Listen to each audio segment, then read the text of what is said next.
My friends, Trap is a brand new film from M. Night Shyamalan starring Josh Hartnett. And the question that I think a lot of people are probably going to be asking themselves before going into this movie is this going to be more M. Night Shyamalan magic, or is it going to be another M. Night Shyamalan letdown? He's one of the most hit or miss directors of all time, and now after seeing this movie, I got a lot to say. And so welcome to my channel, everybody. That's what I'm going to be doing today. This is going to be my spoiler-free review. So smash like before we get going. Make sure you subscribe if you're new here. And let's get trapped. But Trap. A man and his teenage daughter realize they're at the center of a dark and sinister event while watching a concert. And I think that something that this film had going for it right from the beginning was its marketing. M. Night typically has a premise for his films that when you see the trailer, you're kind of like, dang, I want to see what happens in that. And this one is no different. If anything, I saw this trailer and I said to myself, that might be the most enticing idea that he's had over the last decade. A serial killer attends a concert only to find out that it's one big trap. And the trailer literally frames Josh Hartnett as the killer.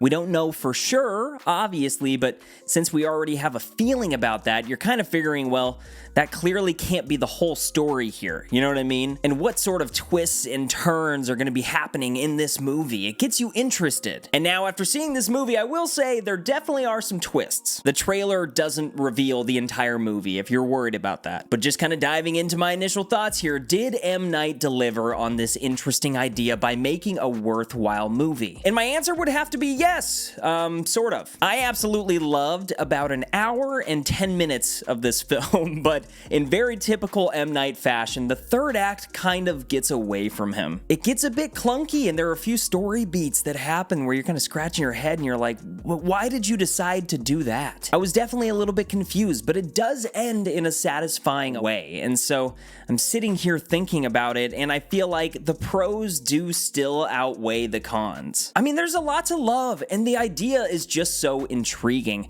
The first half and change of this movie, I'll say it right now, it's a vibe. The music is amazing, and it's tense, but in a weird, lighthearted, and charming way, if that makes sense at all. The subject matter of a serial killer is dark, but they use that to their advantage comedically. Josh Hartnett's performance, along with an awesome supporting cast, makes this movie hilarious. I went in expecting like a PG-13 horror film, and I came out and I was like, did I just watch a comedy? And we have this father-daughter relationship subplot going on, and she's a super fan of this pop star, and so there's some fun and well-written dialogue just showcasing how difficult it probably is to deal with a teenager these days and all that hip new slang. But the film centers and hinges on Josh Hartnett, and he turns in one hell of a performance. This has gotta be his best performance in decades. And really, this dude has been one of my favorite actors for so long, and so to see him have a moment like this, it just makes me happy. You're the man, Zeke! You're the man! But when I step back and kind of put this thing in a snapshot,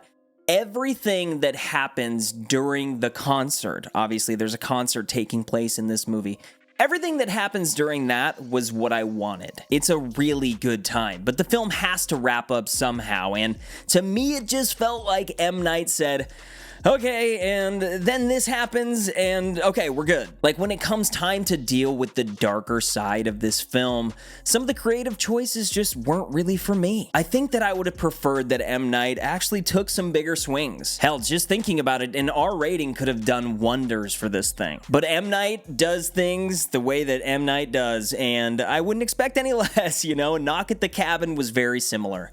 Strong premise and divisive ending. I've always kind of said when M. Night's on, he's on, and when M. Night's off, he's off. This is the first time that I've really landed in the middle, because I wouldn't say that this is his best work by a long shot, but I also wouldn't say that this is his worst, right? It's not his worst, right? But I'm not gonna rant all day. I do have 3 more things that I wanted to talk about. The first being Saleka Shyamalan. She plays pop artist Lady Raven in this movie, and you find out in the opening credits, All the music is actually her. I think it even said written and performed by her. I may be wrong there, this was just the opening credits, but the music is so unique. I was expecting Taylor Swift and I got this Kehlani, Kid Cudi energy that was so cool, but she has a large role in the movie, which was unexpected. I was kind of getting the feeling like this was less of an M. Night movie and more of just a welcoming party for his daughter. I don't know, but I just wanted to give big flowers to her because she was awesome. But then the second thing that I wanted to comment on was just the visuals in this film. This is the first time, and I'm kind of ashamed to say this, that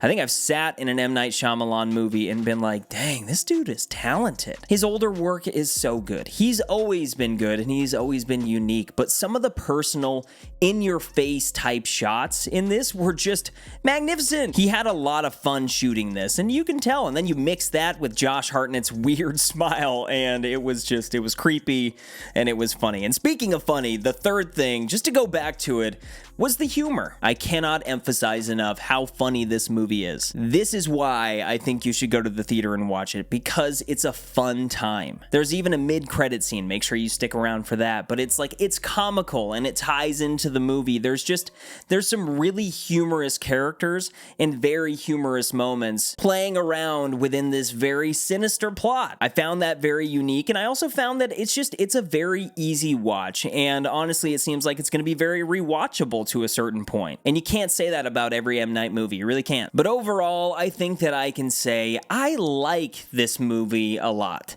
I can't say that I loved it, and that's okay. I just really liked it. And as always, I do want to give my Jones Vibes star rating. And my friends, I'm giving Trap 3 out of 5 stars, no doubt. But it's always a good day when I'm talking about new movies that have come out. My friends, please go down to the comments right now. If you've seen Trap, let me know all of your thoughts about it. Also, if you haven't seen it, what do you think about M. Night Shyamalan? What do you think about Josh Hartnett? Head down below and let me know. I'd greatly appreciate it. Also, make sure that you smash like and subscribe if you haven't, but more than anything, keep up the good vibes, my friends. Peace!